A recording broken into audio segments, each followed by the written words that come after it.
Recording by Stacy Dugan Wilcox. Spacemen Never Die by Morris Hershman. Henry Weller stood facing a huge three-dimensional picture on the wall of his dining room. "Can't we get rid of it?" he asked, turning to his wife. "I mean, with all due respect, of course." No man enjoys coming into his dining room and having to sit at meals and look at a full-sized picture of his wife's first husband arriving on Venus. Fair's fair, but such a setup is ridiculous. "No." Phoebe shook her blonde head. "Don Manton loved me, and he was famous. I like to be reminded of the days when my picture was in all the telepapers and my face on so many telescreens." She might just as well have called him a tattered nonentity, though Henry was doing pretty well as a foreman in the local humandroid factory. He was stopped from reminding her by Phoebe's saying that she'd leave for a bit of shopping. She left abruptly. Henry watched her take off from the roof of their two-story fibroid house and went back to the dining room. Now, even his warmest admirers would give in that he had a streak of stubbornness in him a mile wide and 6 miles deep. Henry took the three-dimensional monstrosity off the wall, holding it hard by thumb and forefinger in its Luminex frame, and prepared to say goodbye to the picture of Don Manton. A foreman at one of the humandroid shops has to be able to consider alternatives, and Henry had done this.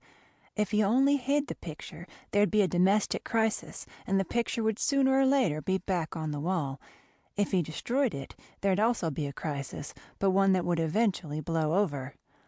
Unluckily for him, these three-dimensional wall pictures were made out of glassine, and when he tried setting fire to it, he nearly burned down the house. Upon feeding it to the old-fashioned fireplace, nothing grew hot except his temper. Ripping the picture to shreds would have been the next step, but you can't rip glassine. For maybe the 6th millionth time, he cursed out Don Manton, the well-known explorer in the realm of outer space. Henry understood in a general way that Don Manton had been among the first to chart the cities of Mars and Venus, and had accidentally died on a planet named Immel. But Henry had no intention of living in Don Manton's shadow. The picture, which showed the late explorer talking with 3 Venusians, had been hung up again when Phoebe came through the ceiling door along the extension stairway which flicked up to meet her. "You've been trying to get rid of Don's picture." He'd hung it crookedly, and a diagonal slash of white wallpaper had given him away. "Just this one. You got cans of telefilm in the cellar, but them I don't mind. This," he flicked it with a thumbnail, "I do mind." "As long as I stay," Phoebe said quietly, "my darling Don's picture stays." "But what about your darling Henry? Am I just a humandroid who looks and behaves and talks like a human being? Haven't I got feelings?" Henry strode around the room, hitting the fibroid floor like a prehistoric monster on a sandpaper bridge. "Either that picture goes," he said finally, definitely, "or I go."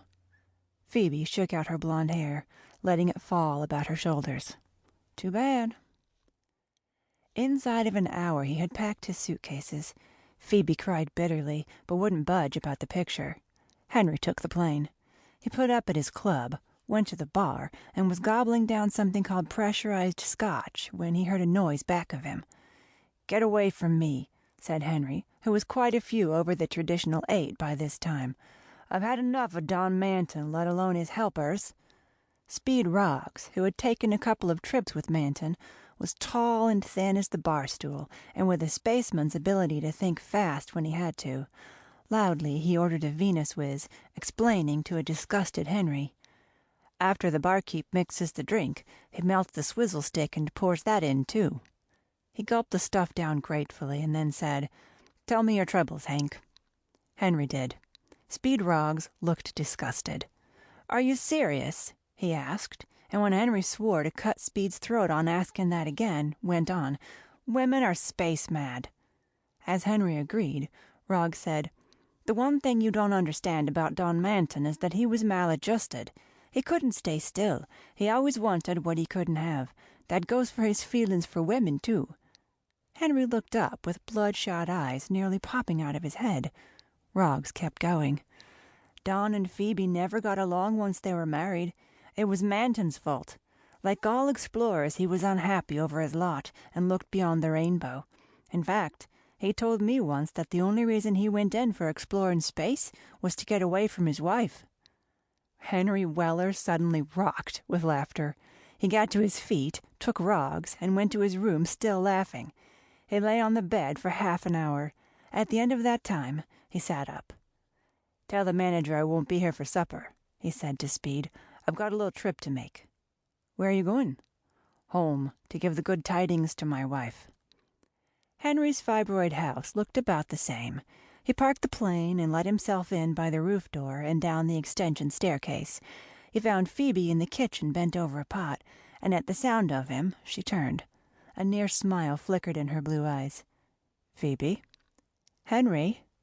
They laughed together.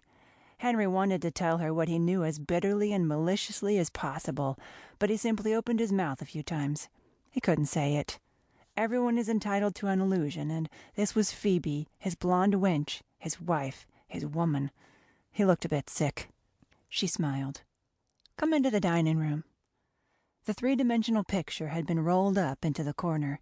Henry promised to put it away in the cellar and clean up the cellar as soon as he could. Phoebe said that her first husband had never liked to stay home. He'd always been afraid to live normally. "I was wrong about the picture," she told him, "and I didn't know till I saw you leave the house." It goes without saying that Henry and his Phoebe lived happily ever after, but it is perhaps not so well known that Phoebe was left with a little disposal problem, too. She had a rough time finding a buyer, in secret, of course, for her brand-new human droid, who looked and behaved and talked so exactly like that well-known flyer, Speed Roggs. End of Spacemen Never Die by Morris Hershman. Recording by Stacey Dugan Wilcox.